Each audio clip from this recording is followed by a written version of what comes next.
Good morning and welcome to Storytime Saturdays.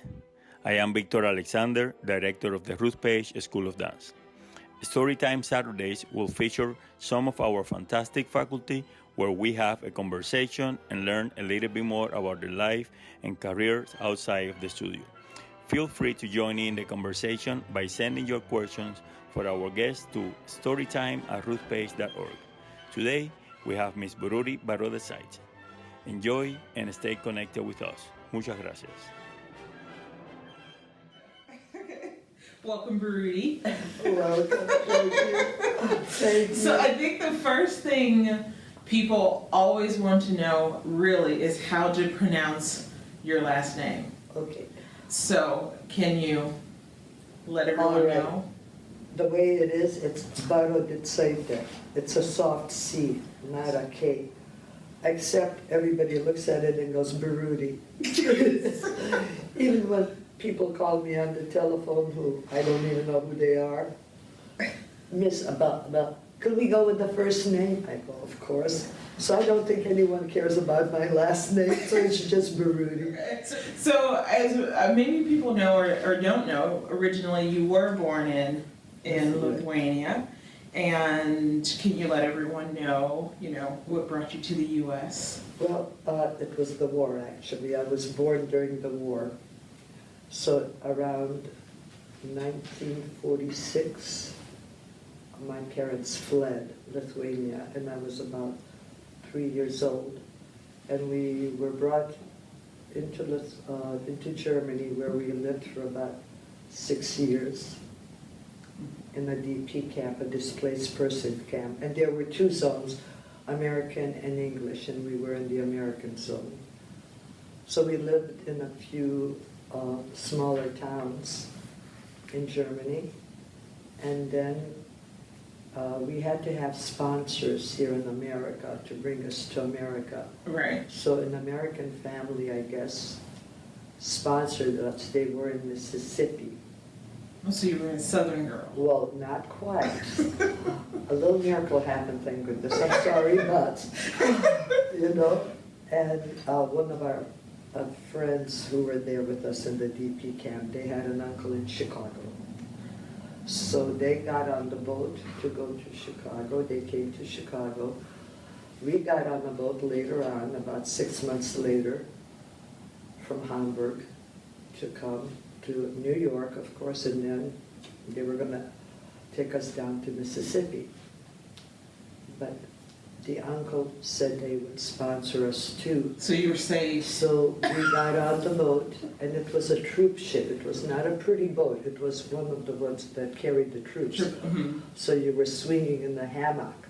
For a kid, that was the best. When you slept, swinging around there. But anyway, they were very kind. The crew was very kind to us people. We got to New York. There was a telegram waiting at the hotel that we were moving on to Chicago. So that's how I arrived in Chicago. It is, and then did you start dancing in Germany, or just No. once you got here? Once we got to Chicago, we finally got to Bridgeport. Mm-hmm. First we lived in Roseland. That's where the uncle was. In Roseland, and Yeah. also where Roseland Donuts was, Right, too. I guess so, I don't know. But anyway, when we Delicious. got later, about 3 months later, 4 months later, we moved to Bridgeport with the other family too. We found little apartments. We had a little, what they call now, basement apartments. Oh, like the Except- garden apartment. Well, it wasn't quite garden variety.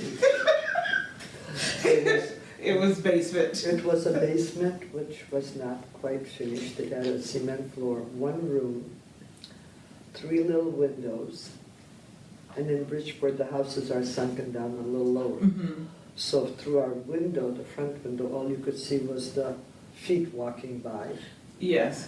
and the rest there was a little kitchen that was not a kitchen, just the burners and the stove, and the big white things for washing clothes.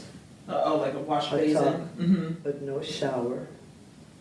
There was a toilet, but no shower, nothing. So the landlord would allow us to come once a week to take a bath upstairs. And that we lived in that one room in this dark basement for about 3 years. And you were in Bridgeport. Were you near the Lithuanian church, right? Yeah. That big church that's There sits used up. to be, but now it's not there anymore. Okay. It was on Lithuanica Uh-huh. on 42nd. Yeah. Mhm.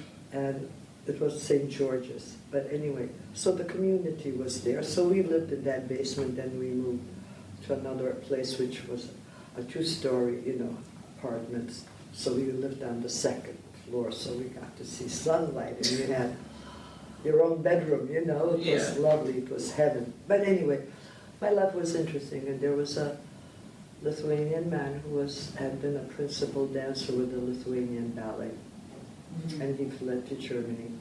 So he opened up a little school in the back of a tavern. I go through taverns, But anyway, so we used to have classes there, little performances, and then the folk dancing was lovely, because I thought I love music, I love to move. So that was wonderful because it introduced me actually to dance in space, to dance with a partner, but you're not aware of, perfect turnout as a dancer or whatever. You got musicality, you learn how to do formations, you learn how to dance with a boy, with a partner. That was fun. Even for a little kid. Right. Even for a little kid, Yeah. And it was lovely because we would have little performances even of the folk dancing. So then we continued like that for a while, and when I was about 13, an older friend of mine who had studied with my teacher said, "You should go to another school if you want to dance." I said, "Huh?" She said, "There's a school downtown that are English teachers from the Royal Ballet, and they're very good, and if you really want to dance, you should go." And I wanted to dance, but I didn't know if I wanted to dance ballet. I just wanted to dance. To dance, right. But then I got to see the first performance, professional, of all things, the Nutcracker. With the New York City Ballet at the Opera House. Uh-huh. And then this was your introduction to ballet, To right, during this time? ballet, to becoming a dancer. Mhm. The other was ballet, was nice movement, dancing. Right. Yes, their ballet, he'd show us pictures of ballerinas, but long skirts, all that more. And I liked it, but I never thought of, I just thought I like dancing. Right. I like moving. I like music. Yeah. And so after I saw that, I came home, said, I want to be in that snow scene. That's one of my favorites. I don't know why. Maybe it was the music, the movement, a 12-year-old. Right. And Dad, Mom, I want to dance. And they said, well, okay, where? So I told them.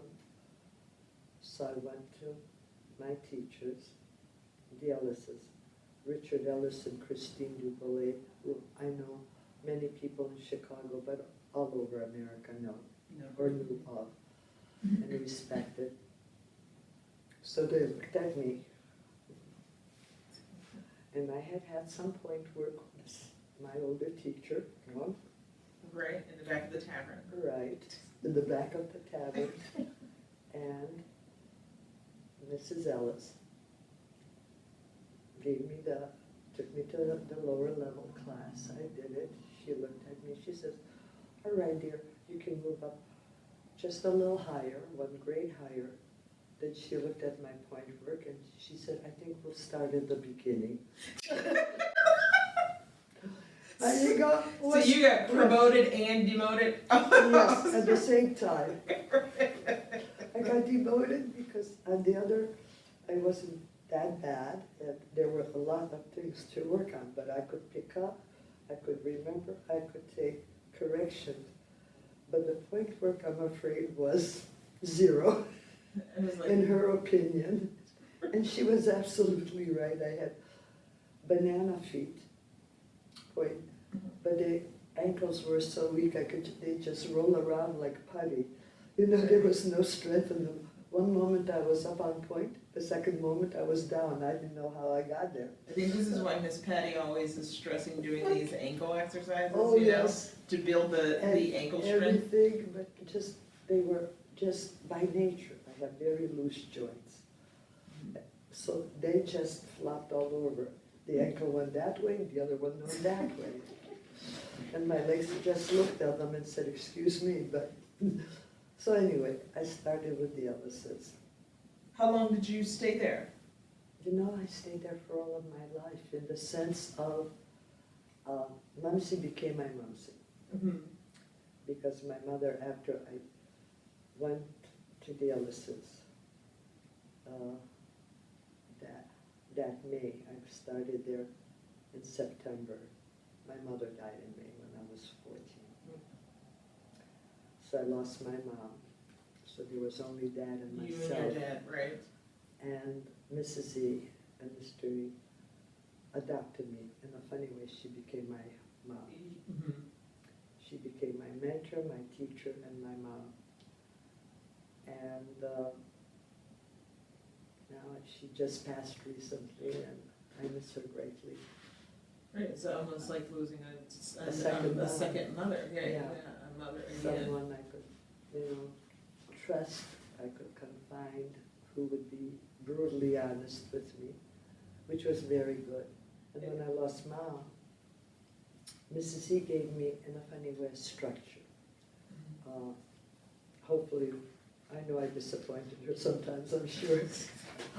But there was lessons of learning how to be courteous, how to be caring, how to act in different spheres of company.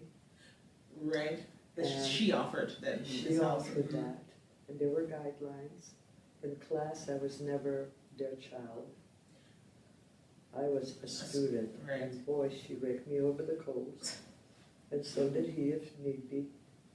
There was no like, oh, well, no, there was none of that. Outside, it was different. And not even outside in the studio. Only outside of the studio was I their child. Right. Once you entered the building, you were a student like everyone else. And she was Mrs. E and Mr. E, but never Christine or Richard. Right. In fact, so I studied with them, and I was blessed because they formed a small company called the Illinois Ballet Company out of their own pockets and all. And we did performances at the St. Alphonsus Theater. St. Alphonsus. Which is the Athenaeum. That's the Athenaeum now, right? Yes, okay. Uh-huh. And they were actually, Illinois Ballet, though it was the students and not professionals, were the first ones who were on Channel 11 to do ballet series. What was your favorite ballet when you were in training? Well, what was nice about the company, the Ellises, since they were from the Royal, they, in a funny way, they challenged us to be, of course we were, to be like the Royal Ballet, like the dancers. That kind of a discipline was expected of us. You were in uniform all the time. You know, what you wore in class, your hair could never be hanging down. If your hair fell out of your bun, you were thrown out of class. Because you had to have your hair up, just like a performance where it would not come out. We had to clean our point shoes, so they were not dirty even for class. So we used to wash them and scrub them, with water or with benzene or something to keep them clean. Wash the ribbons all the time so the ribbons were clean. Like I said, I had wonderful training there. We had two wonderful young men who choreographed. They were young choreographers, so the Ellises allowed them to choreograph. And they did some wonderful ballets. that they had done.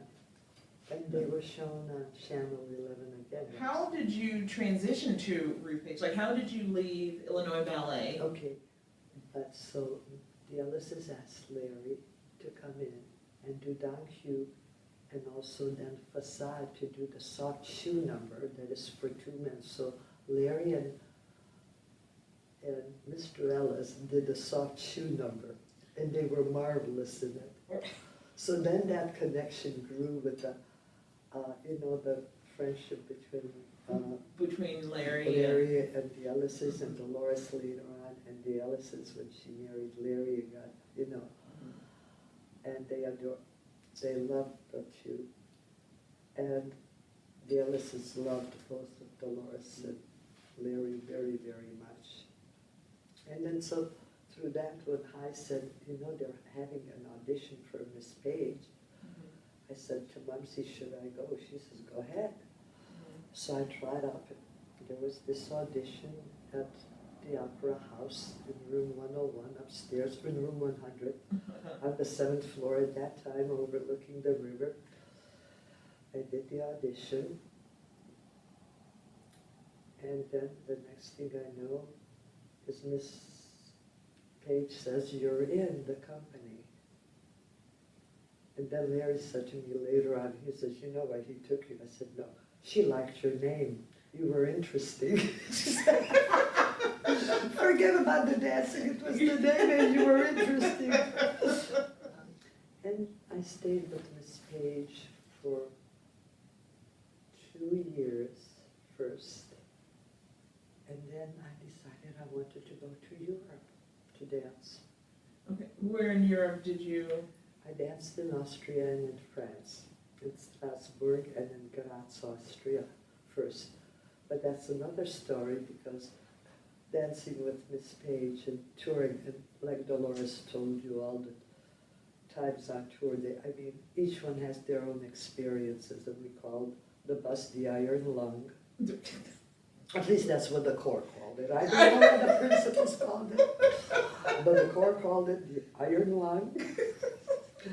And it was wonderful because we had both years I had wonderful, wonderful friends who were on the bus. The first year I met the friends. Second year I had 3 friends coming in that I knew from before, from the Ellises. Right. One of them was Alexandra Nadel, then Juanita Lopez, both of them were from there. And then Violetta, a Lithuanian friend that I met in Chicago, she had gone to LA and danced in LA and studied there, then came back to Chicago and she opened up a little small studio. But she auditioned for Miss Page and Miss Page found her interesting as she joined. But these connections to this day, they're there. And it was wonderful because the touring for us, this is for us creatures, the Court of Ballet, who really got paid pittance. But you loved it. But we roomed 3 to a room, so we had 2 beds and one of those pull-out cots that they would bring in, like fold it up and then they stretched it out. You feel like you were in the army because that's how it was. So we would circle each day. Someone would sleep in the cot. Did you guys have to pay for your own Yes. accommodations?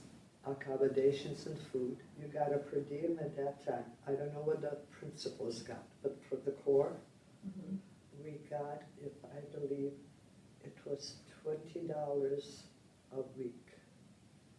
That's to pay rent, hotel, and all, because my paycheck at that time when taxes were taken out was like $35,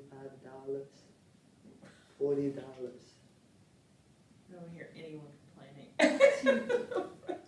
So that's why we tripled up into a room. Right, to save on Right, that's costs. way if the room was, say, $10 or something like that. You split it, that's Right, $3.25 each or something. yeah, well, to make your paycheck stretch. Well, we were so crazy.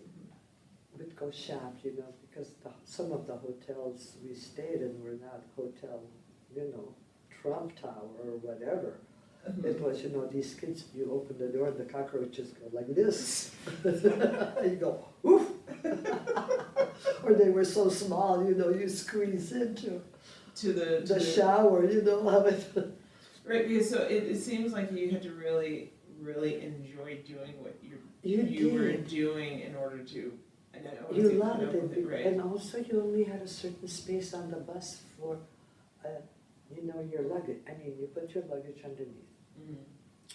When you brought whatever you brought in, so you had a space this big for your duffel bag, because most of us would bring one bag smaller where you kept some of your point shoes. Usually you had a special box or a duffel bag, stronger. We had our little suitcases that you could buy this big. They were that heavy cardboard that wouldn't break.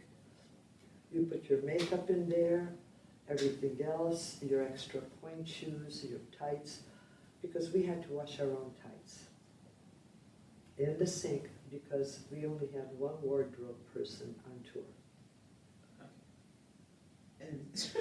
And she was not, or he was not doing everything? Well, he couldn't. I mean, Right. he had to pack the costumes. He had to, if something was torn, he had to fix them and on tour. The poor guy, he would leave with the truck drivers, after the performance, he'd pack everything, get on the truck, and they would leave for the next city. They didn't wait till the next day, so they drove overnight to get to the next. So you had to do your own laundry, right? All your little tights and all that, your leotards, whatever, and if you wanted more, you put them in your little theater suitcase, as we called them, which was great because they wouldn't crush. You had your name, it clicked, it went on the truck in the boxes. But with you brought some shoes that you had to sew and little things like that, that needed. But you enjoy it. You learn how to share. Like the three of us, each one knew what time we would get up, shower, brushing teeth, immediately get out. Because then everybody, if the bus left at 8, and usually it did in the morning, everyone would be down there for breakfast. Oh, on time? But you guys were probably more than likely waiting on Dolores, because she was always late, she said. Well, Dolores, she got there. Larry was earlier. So, it'd save her a spot, probably. But I mean, we made it like if we got up at 6, we were out of our room by 6:45, all three of us. Yeah, so you could eat. Eat, and then pull your suitcase down to the bus, put it under the bus. And then off to the next place. Up on the bus and back with the musicians. And first your car really in the back. And you knew you got on the bus. Hello, hello, zip, silence, because people wanted still to sleep. Then we had our pit stop, 15 minutes or 5 minutes, whatever. Then we had lunch. Then people talked. Then you got back on the bus. And quiet again. Quiet, because everybody fell asleep. But we had a good bus driver. He was so sweet. The one I had was Tommy. They changed, but we had Tommy, and Dolores knew more of them because she and Patty did more tours. But Tommy was the sweetest man. We came to New York the one year, and he was there. So he invited, actually, myself, and I think Sandy and Adele, and one more girl. He says, Rudy, would you like to visit my family and all? So when we got to the hotel, and it was a night off, he took us to his family to meet his family in New York. We had dinner with the family. He was so wonderful to us. You all kept the same employees, right? Basically, like your tour bus driver was your tour bus driver for most of your tours. Your wardrobe person was always Bobby at least for my tours, Bob was there. But they changed, but I usually, there was another couple of drivers that Dolores knew. But you guys get to build a relationship Oh, with, yeah. with the people that you're And touring Tom, with, right? and the 2 years that I was there, it was Tom. And he was so sweet, like if we had a day off, for instance, say you drove into the city and you had a day off. Mm. And he knew there was not much say to do if it was a smaller town. But he knew of all the places where to go to get a good dinner or a good lunch. He said, get on the bus, I'll take you out there. And the ones who wanted to go, he would take us out.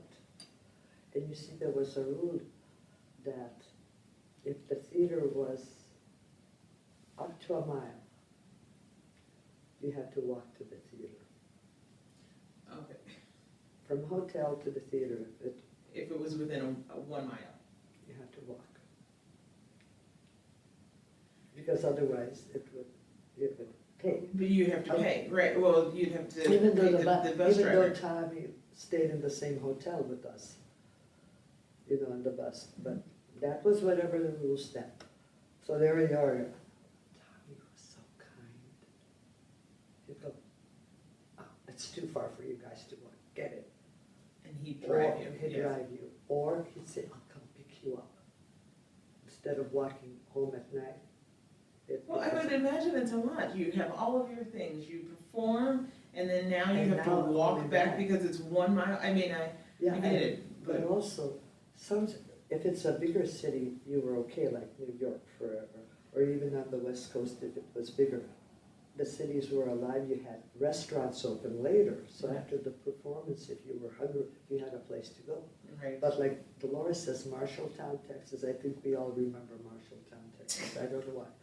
She remembered the jail, there that you, going through the jail to go to the stage, because the stage was on top of the jail, because it was in the courthouse. But what it was that the town closed at 10. So if you had a late performance, You had no food. maybe you guys could have eaten with the prisoners. We didn't think of that. But I mean, seriously, you know what I mean? You had no food.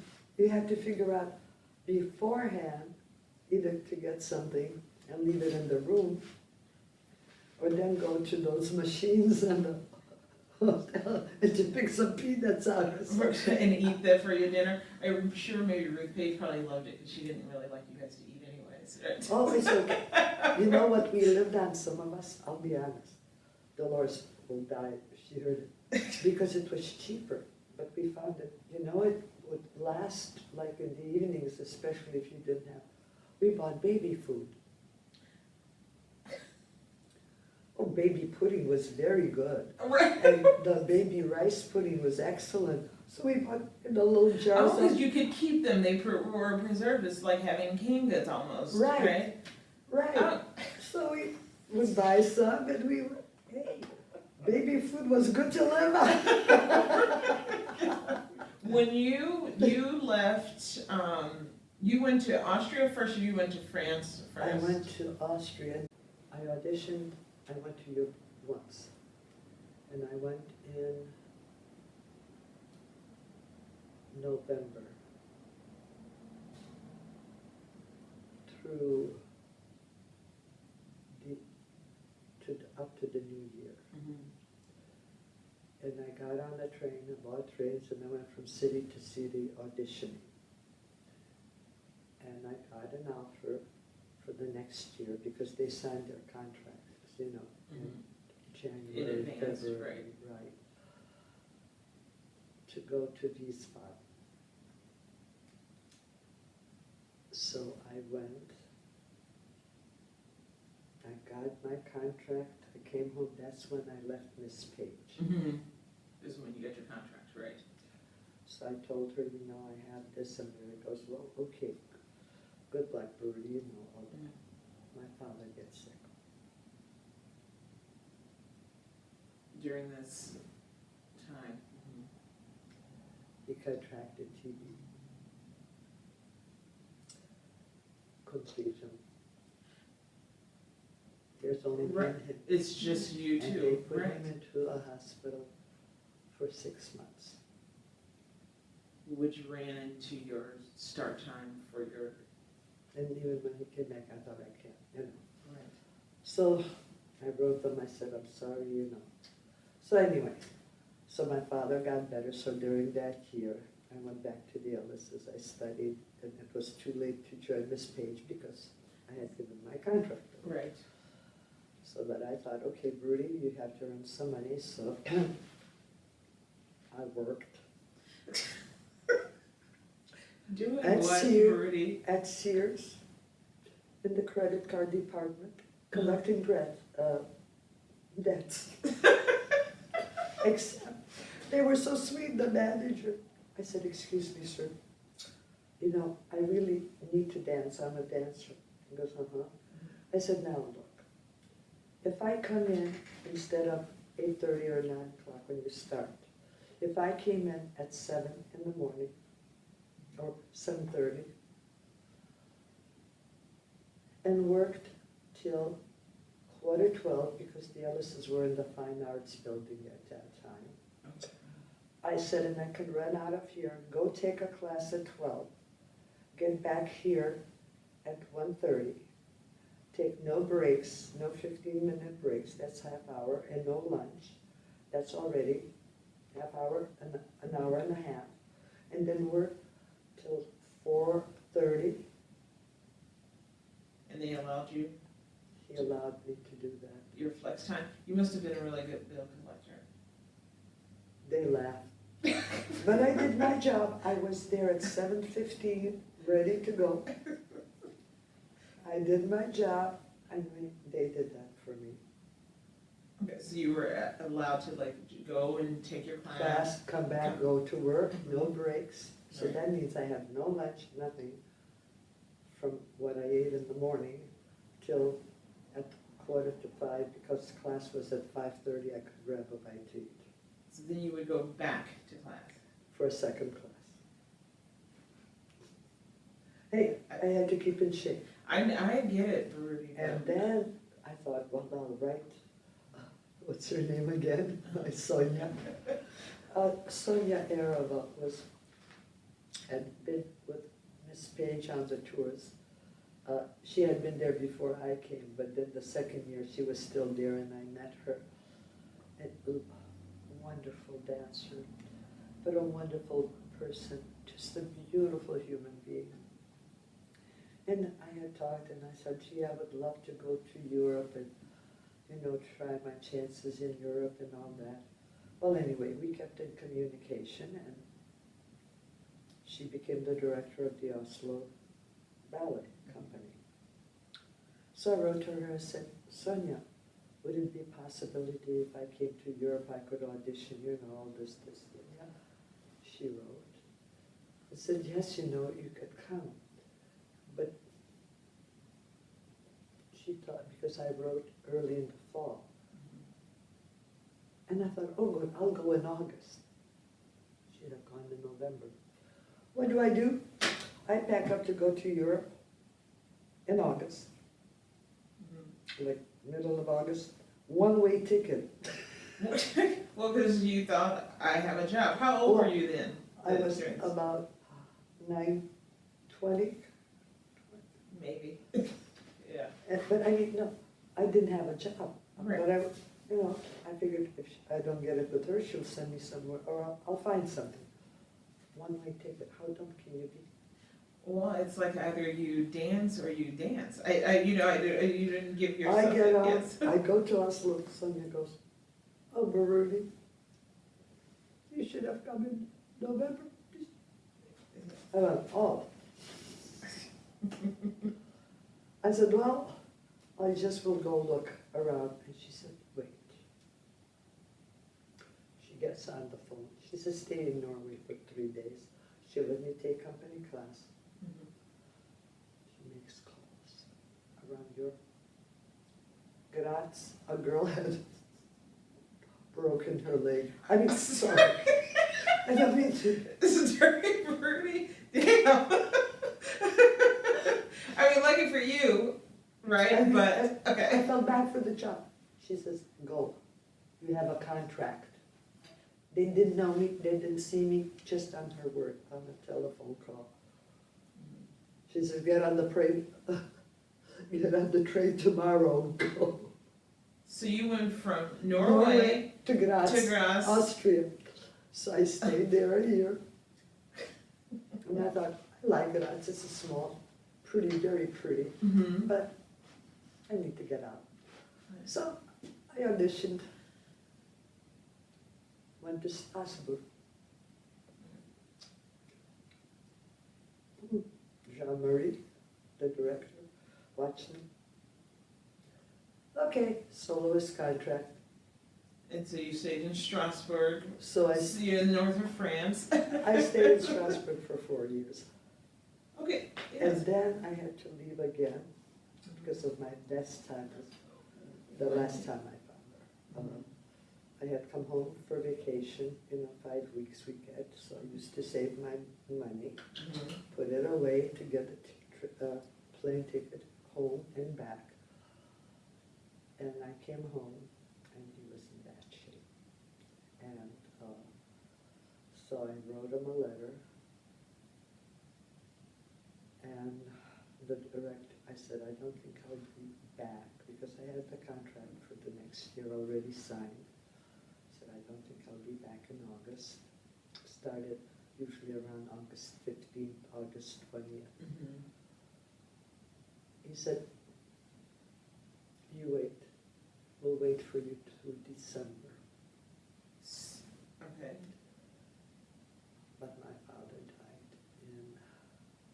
in August Of that year during your vacation. So no, I couldn't go back. I could see he was bad, so he died a year later. So But you stayed, right, when you came home for yeah. that 5 week. Yeah, I stayed because I saw, I waited and I thought he'd get better, September, October, November, and I thought, No. so I wrote back, I said, you can't hold a contract, that's not right, that's not fair to someone else and to you. So anyway, so that ended my relationship with Europe in that essence. During that time, right? Yeah. And then when I came back, Ruth had formed a group. Again, they were in the Stevens building. And she formed her little company again. Because the opera had gone, she formed the Chicago Ballet. Okay. And I came back, and they took me back. And then I stayed with Miss Page, as you know, and then there were, of course, different things when Larry and Dolores went to Washington. And at that time, Ruth got Ben Stevenson here as director of the Chicago Ballet. Okay. So I stayed with Ben, and Dolores and Mary went to Washington. She danced, and he was ballet master there with Freddie Franklin. And so that was a big change, not again being with them. Right. And here, Freddie Franklin became co-director with Ruth, and so that year was harder on me because I had to set Nutcracker at McCormick Place. Was this the first, your first Nutcracker? Because by this time, you would have been 25, 26, maybe? Uh-huh. But the thing is, you see, I had been doing Nutcracker until I left for Europe. When I came back and rejoined Ruth, Right. we had already continued with Nutcracker. Right. It was back, so I was dancing. But this time, it was like Larry wasn't here. Dolores weren't here. Miss Page was here, but she couldn't set it. Right. Patty was in Pittsburgh with Ken Johnson. They were dancing in Pittsburgh. No one is here to set it in a funny way. and now Birute is on. Rudy, could you set it? Whoops. And I did. Kenny came in to help a little bit with the snow pie in the sense of, just the partnering for the company. Mhm. We're dancing in it. And we had some wonderful dancers that Ben had brought in and all, so it worked. And what was nice is that we put it on and the dancers helped me. They were so good because though I was still dancing for the Nutcracker, I had to be. Right, you have to do everything. both parts, right? I didn't dance for the Nutcracker that year. You didn't. I had to because I had to do the whole thing. Yeah. Miss Lowe did the children. She was still there as usual for all the years she was there. Which is now what Laura Wade does, right? Yeah. Was her position. Yes, Yeah. and what I did after Miss Lowe died. The Oh. last 2 years, I was the director of the children at McCormick Place. Because Miss Ruth Lowe got sick with cancer the second to the last year. And Larry called me and he said, Ruth, they auditioned everybody and it was September. He says, we have to start rehearsals. Ruth can't do it, you have to do it. Okay, and then the second year she had died, so I did that. Did it The through. auditioning with Larry and did, but this one, the dancers helped me out, so we put it on. It worked well, thank goodness. So, I knew the whole ballet in a sense, from the mouse to the thing and. Do you think now, looking back, do you prefer to be dancing in Dancing. or do? No, you know what, no, seriously, I like dancing because you know what, it's being very selfish, and don't get me in the wrong way, Yeah, but all you're concerned about, at least, is about yourself. right, Your technique, keeping in shape, how you do it, how you present yourself. This involves people and personalities, Mhm. and it involves the stagehands, it involves the orchestra, it involved dealing with the principal, it involved dealing with the corps de ballet, it involved, you know what I'm saying? Right, yeah. And I think that you have to have a certain stress level In order to handle do that. Mhm. And like where I was blessed again is because the dancers, we got along well, and they helped me stay afloat. Without them, if they had, say, gotten in a hop or something or else, I could have been down the tube. Right. But they were so considerate and so helpful, you know what I mean? Right. They took on so much of the burden themselves of working Well, I and think preparing. yes, and but they all. also dance with you too, right? Yeah. So I think that there's a Camaraderie, right. but sometimes that doesn't exist. Yeah. But again, I was blessed. Do you, like, during this time, like, did it change your perspective of the Nutcracker itself? Did you see it differently, like having to now kind of, do the staging and that type of thing versus dancing in it? Did you have like a different kind of respect for the person who? Yes.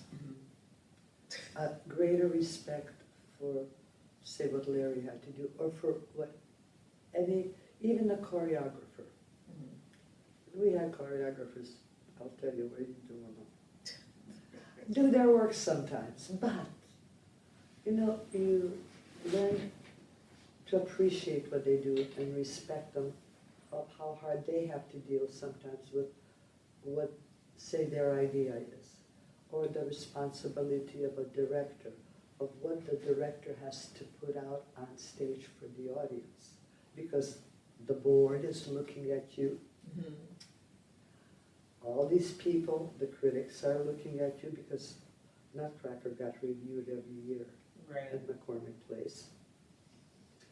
other dancers who have danced with you, say the year before or two, and now you're telling them, get into a straight line, will you?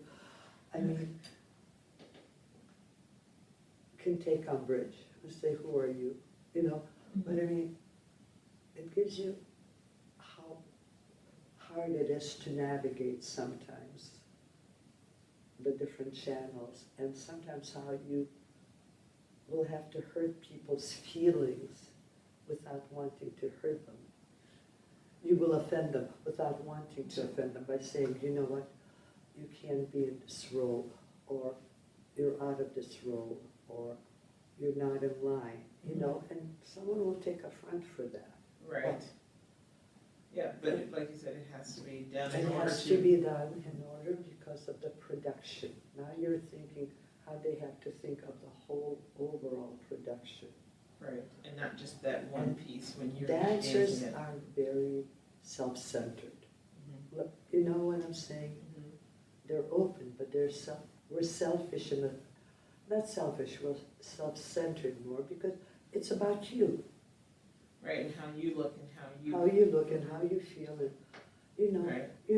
you have empathy towards another one who's feeling sad, or you have empathy for your dancer friend. Right. But it's about you. But Yes. now the director has to look at the picture of the production Yeah, it's about everything else, right? and what the audience sees. The audience doesn't care if you have a toenail that's broken off or a blister, they couldn't care less. Right. And the director or ballet master has to sit on you and say, do it. Yeah. You know, it puts more understanding than if a director yells at you or a ballet master. You go, understand where you're coming from. Right now, I do. What was like your favorite role to dance, you think? You know what? Each one had its Own personality. own personality. It's like music. Right. You know what, Clintina? Yeah. You have this piece, say maybe from Chopin, will touch your heart more. Tchaikovsky, this will touch you. You know? Yeah. There's too many to have just Too a many, favorite. yeah, Uh-huh. no. Each one, I think, touches you differently, like a painting Mhm. or a singer. Yes. Whether, I mean, you guys are more into the new music, as I call it, because I'm still, you know, in the Iron Age. No, but, you know, it's that certain pieces will touch you, others will not affect you so much. If I hear some Chopin sometimes, I just start to cry, and I'm going, why, Birute, are you crying? Because there's some pieces that just, you can feel the sound. Right. Mhm. And then some you'll hear something which is so joyful.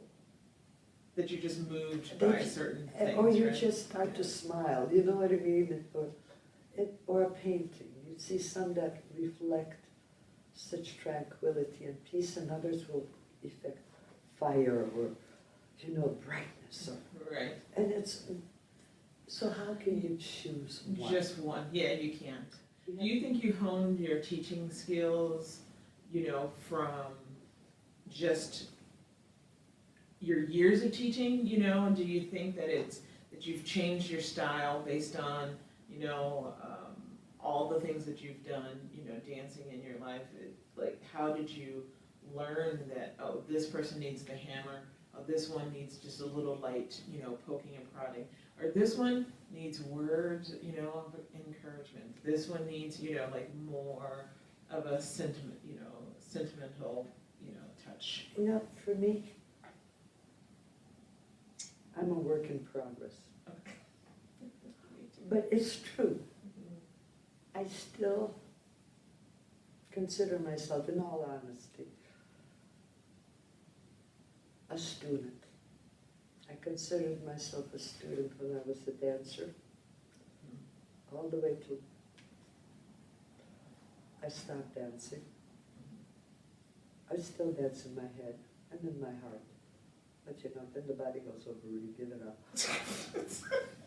But I won't let it, but you know what I mean. As a student, and I've always been curious. I've always been curious to know more. If you do this, why can't you do it this way? Or what makes this work and not this? So it's like always constant curiosity, constant discussion even with Dolores or Patty or Katrina. Well, how do you think of that? Or how do you do that?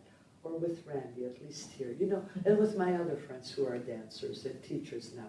Right. I'll go, how do you deliver that? Or what do you say about that? How do you approach this? It's a constant how, why, when. Where you're always still questioning I'm your questioning, method. trying to find an answer, trying to find a different doorway. I feel like I'm a chemist in a chemistry lab. Trying to mix things, you know, observing, watching dancers dance, talking to physical therapists, friends of mine, and go, well, if I explain it this way, because I don't know anatomy. Like, if you ask me to write it out, whatever, don't ask me. But I know this sort of connects to there wherever. And every other beautiful teacher tells me these are sartorius, this is a moratorius, this is a more. And I just, you know, I don't have, but I have that curiosity and wanting to learn more and then trying to apply it on my poor guinea pigs. So I give them like 3 doorways. Try this doorway. If it doesn't work for you, we'll try this one tomorrow, see if it clicks. So by that time, they probably have 50 doorways they can try to make it work. Right. Because you know, sometimes yourself, you're a linguist, you speak languages, and to explain something to, say, one person and how to pronounce that won't work. But you make them think of it from a different angle, and they understand, and it works. And it works, right? I think it's the same in dance, because though our bodies are similar in the same of movement, of anatomy, but the feelings and the muscles and the understanding here and transferring to there is different.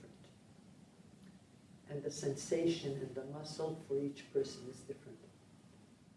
And you think that that's why people are coming to your classrooms I and think- entering drones? I think, they know, I'll be honest. I mean, in the sense, not hurtful, I hope. But I'll be honest, I'll say, you know, this is not working and doesn't look good. But then, instead of hammering it down, I'll say, let's try this. Yeah. Why is it happening? I don't know, but a lot of times I feel, especially now, the dancers, they have so much on their plate, you know, so many worries, so comparatively so many dancers and so few jobs, that the pressure is so great to get a job. And then if something doesn't work, they really, instead of saying, okay, let me think about it and just continue to do it, they get petrified. And they sort of become negative about themselves. Or try to compare themselves to another dancer, which I did, not good. That's all I can say, it's not good. That's the worst path you can take, because you will never be that dancer. You can learn from another dancer. You can observe how they do things, learn from that, but you can never be that dancer. And if you try to be that dancer, you're going to be very unhappy and miserable. Right, it Because you will seems like never you're attain setting it. yourself up for failure, it seems. You are, Right. because we have to, and this is the hard part, and I think maybe a teacher can help in that, is that the dancer, if they start to beat themselves down, you have to stop them.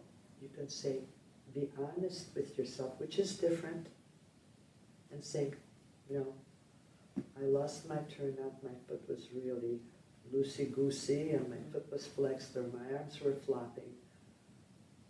That's being honest.